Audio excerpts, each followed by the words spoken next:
नमस्कार ओडिशा। आज होची नवेम्बर मास 27 तारिख गुरुवार। आजिर पाणीपाग अपडेट आसी जाइछि। भिडियोटी आरंभ करिबा पूर्वरु समस्तंकु गोटिए रिक्वेस्ट, आमर चैनल को सब्सक्राइब करिबा सहित पाखरे आसुथिबा बेल आइकन को ऑन करिबाकु जमारु भूलंतु नाही। मालाक्का समुद्र अंचल पार्श्ववर्ती दक्षिण अंडमान सागर उपरे सृष्ट लघुचाप क्षेत्र अवपातरे परिणत हेबा परे आजी बात्यार रूप नेइछि। मालाक्का प्रणाली उपरे थिबा गभीर अवपात पश्चिम दिगकु गति करी बात्यारे परिणत होइछि। घूर्णिझड़ सेन्यार आजी अपराह्नरे इंडोनेशिया उपकूଳରେ स्थलभाग छुईपारे। ଏହା इंडोनेशियार कुत मकमुर ठारू पूर्वरे 100 किलोमीटर दूରରେ ରହିଥିବା ବେଳେ ମାଲେସିଆ ଠାରୁ 600 କିଲୋମିଟର ଦୂରରେ ରହିଛି। ସେପଟେ ଅନ୍ୟ ଏକ ସିଷ୍ଟମ ଦକ୍ଷିଣ ପଶ୍ଚିମ ବଙ୍ଗୋପସାଗର ଓ ତତ୍ ସଂଲଗ୍ନ ଦକ୍ଷିଣ ଶ୍ରୀଲଙ୍କା ଓ ଭାରତ ମହାସାଗର ମଧ୍ୟରେ ଲଘୁଚାପ ସୃଷ୍ଟି ହୋଇଛି। ତେବେ ଆଜି ରାଜ୍ୟରେ ଶୀତର ପ୍ରଭାବ ସାମାନ୍ୟ ରହିବ। ଆଜିଠାରୁ 2 ରୁ 3 ଡିଗ୍ରୀ ତାପମାତ୍ରା କମିବ। ରାଜ୍ୟରେ ଶୀତ ଅନୁଭୂତ ହେବ। ଆସନ୍ତା 7 ଦିନ ପର୍ଯ୍ୟନ୍ତ ରାଜ୍ୟକୁ ବର୍ଷା ଭୟ ନାହିଁ ବୋଲି ପାଣିପାଗ କେନ୍ଦ୍ର ନିର୍ଦ୍ଦେଶିକା କହିଛନ୍ତି। ଏହାର ପ୍ରଭାବରେ ଆଜି ପାଇଁ ପ୍ରାୟ 10ଟି ଜିଲ୍ଲାରେ ଭୀଷଣ ଶୀତ ଏବଂ 20ଟି ଜିଲ୍ଲାରେ ପ୍ରବଳ ଶୀତ ଏବଂ ସମୁଦାୟ 30ଟି ଜିଲ୍ଲାରେ ପାଗ ଶୁଖିଲା ରହିବ ବୋଲି କହିଛି ଭୁବନେଶ୍ୱର ସ୍ଥିତ ଆଞ୍ଚଳିକ ପାଣିପାଗ ବିଜ୍ଞାନ କେନ୍ଦ୍ର। ତେବେ ଆଜି କେଉଁ କେଉଁ ଜିଲ୍ଲାକୁ ସତର୍କ ସୂଚନା ଦିଆଯାଇଛି, କେଉଁ ଜିଲ୍ଲାଗୁଡ଼ିକରେ ପାଗ ଶୁଖିଲା ରହିବ, ତା ସହିତ କେଉଁ ଜିଲ୍ଲାଗୁଡ଼ିକରେ ହାଡ଼ଭଙ୍ଗା ଶୀତ ବା ଭୀଷଣ ଶୀତ ହେବ ଏବଂ ରାଜ୍ୟର ତାପମାତ୍ରା କେତେ ଡିଗ୍ରୀ ସେଲସିୟସ୍ ପର୍ଯ୍ୟନ୍ତ କମିବ ଏବଂ ଅବପାତରେ ପରିଣତ ହୋଇଥିବା ଲଘୁଚାପକୁ ନେଇ ପାଣିପାଗ ବିଭାଗ କ'ଣ ଅପଡେଟ୍ ଦେଇଛି, ଏ ନେଇ ସମ୍ପୂର୍ଣ୍ଣ ଖବର ଜାଣିବା ପାଇଁ ଭିଡ଼ିଓଟିକୁ ଶେଷ ପର୍ଯ୍ୟନ୍ତ ଦେଖନ୍ତୁ। ତା ସହିତ ଚ୍ୟାନେଲରେ ନୂଆ କରି ଆସିଥିଲେ ଆମ ଚ୍ୟାନେଲ ଜି ନ୍ୟୁଜ୍ ଅପଡେଟକୁ ଏବେ ହିଁ ସବସ୍କ୍ରାଇବ୍ କରି ପାଖରେ ଆସୁଥିବା ବେଲ୍ ଆଇକନକୁ ଅନ୍ କରି ରଖନ୍ତୁ, ଯାହାଫଳରେ ସବୁଦିନ ପାଣିପାଗ ଅପଡେଟ୍ ସର୍ବପ୍ରଥମେ ପାଇପାରିବେ। ତେବେ ଚାଲନ୍ତୁ ଡେରି ନକରି ଆଜିର ପାଣିପାଗ ଅପଡେଟ୍ ଉପରେ ନଜର ପକାଇ ନେବା। ତେବେ ଜାଣିବା ଆଜି ଯେଉଁ ସମୁଦାୟ 30ଟି ଜିଲ୍ଲାରେ ପାଗ ଶୁଖିଲା ରହିବ ବୋଲି କୁହାଯାଇଛି, ଉକ୍ତ 30ଟି ଜିଲ୍ଲାରେ ପାଗ ମୁଖ୍ୟତଃ ଶୁଖିଲା ରହିବ ଏବଂ କିଛି କିଛି ସ୍ଥାନରେ ପାଗ ମେଘୁଆ ରହିବ। ତା ସହିତ ଏହି ସମୁଦାୟ 30ଟି ଜିଲ୍ଲାରେ ଆଜି ପାଇଁ କୌଣସି ବର୍ଷାର ସମ୍ଭାବନା ନାହିଁ ବୋଲି ଏହି ସବୁ ଜିଲ୍ଲାକୁ ଗ୍ରୀନ୍ ଜୋନ୍ରେ ରଖିଛି ଆଞ୍ଚଳିକ ପାଣିପାଗ ବିଜ୍ଞାନ କେନ୍ଦ୍ର। ଏହା ପରେ ଜାଣିବା ଆଜି ପାଇଁ ଯେଉଁ 10ଟି ଜିଲ୍ଲାରେ ଭୀଷଣ ଶୀତ ହେବ ବୋଲି ସୂଚନା ଦିଆଯାଇଛି, ତେବେ ଉକ୍ତ 10ଟି ଜିଲ୍ଲାରେ ଭୀଷଣ ଶୀତ ହେବ, ଅର୍ଥାତ୍ ସର୍ବନିମ୍ନ ତାପମାତ୍ରା 10 ଡିଗ୍ରୀ ସେଲସିୟସ୍ରୁ 15 ଡିଗ୍ରୀ ସେଲସିୟସ୍ ମଧ୍ୟରେ ରହିବ ଏବଂ ଏହି ସବୁ ଜିଲ୍ଲାରେ ପ୍ରବଳ କୁହୁଡ଼ି ମଧ୍ୟ ହେବ ବୋଲି କହିଛି ଆଞ୍ଚଳିକ ପାଣିପାଗ ବିଜ୍ଞାନ କେନ୍ଦ୍ର। ଏହା ପରେ ଜାଣିବା ଯେଉଁ 20ଟି ଜିଲ୍ଲାରେ ପ୍ରବଳ ଶୀତ ହେବ ବୋଲି କୁହାଯାଇଛି, ଉକ୍ତ 20ଟି ଜିଲ୍ଲାରେ ପ୍ରବଳ ଶୀତ ହେବ, ଅର୍ଥାତ୍ ତାପମାତ୍ରା 15 ଡିଗ୍ରୀ ସେଲସିୟସ୍ରୁ 22 ଡିଗ୍ରୀ ସେଲସିୟସ୍ ମଧ୍ୟରେ ରହିବ ଏବଂ ଏହି ସବୁ ଜିଲ୍ଲାରେ ପ୍ରବଳ କୁହୁଡ଼ି ମଧ୍ୟ ହେବ ବୋଲି କହିଛି ଆଞ୍ଚଳିକ ପାଣିପାଗ ବିଜ୍ଞାନ କେନ୍ଦ୍ର। ସେପଟେ ସୃଷ୍ଟି ହେଲା ବାତ୍ୟା ସେନ୍ୟାର। ଭାରତୀୟ ପାଣିପାଗ ବିଭାଗ ଅନୁଯାୟୀ ବଙ୍ଗୋପସାଗରରେ ସୃଷ୍ଟି ହୋଇଛି ବାତ୍ୟା ସେନ୍ୟାର। ମାଲାକ୍କା ସମୁଦ୍ର ସନ୍ଧି ପାର୍ଶ୍ୱବର୍ତ୍ତୀ ଉତ୍ତର ପୂର୍ବରେ ବାତ୍ୟା ସୃଷ୍ଟି ହୋଇଛି। ତୀବ୍ର ଅବପାତ ଘନୀଭୂତ ହୋଇ ବାତ୍ୟାରେ ପରିଣତ ହୋଇଛି। ଆଜି ଅପରାହ୍ନରେ ଇଣ୍ଡୋନେସିଆ ଉପକୂଳ ଅତିକ୍ରମ କରିବା ସମ୍ଭାବନା ରହିଛି।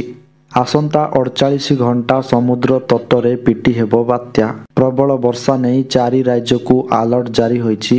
ସ୍କୁଲ କଲେଜ ଛୁଟି ଘୋଷଣା ହୋଇଛି।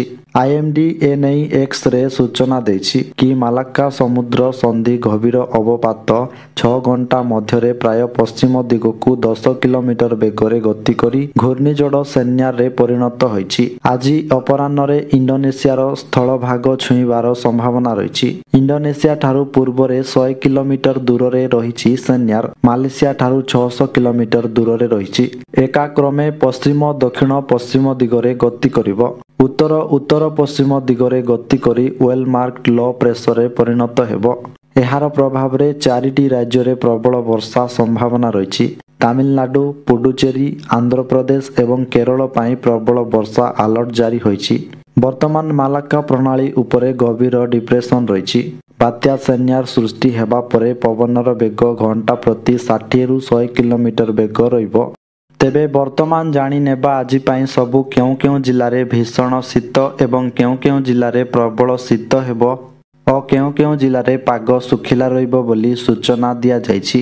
ତେବେ ପ୍ରଥମେ ଜାଣିବା ଯେଉଁ 10ଟି ଜିଲ୍ଲାରେ ଭୀଷଣ ଶୀତ ହେବ ବୋଲି କୁହାଯାଇଛି।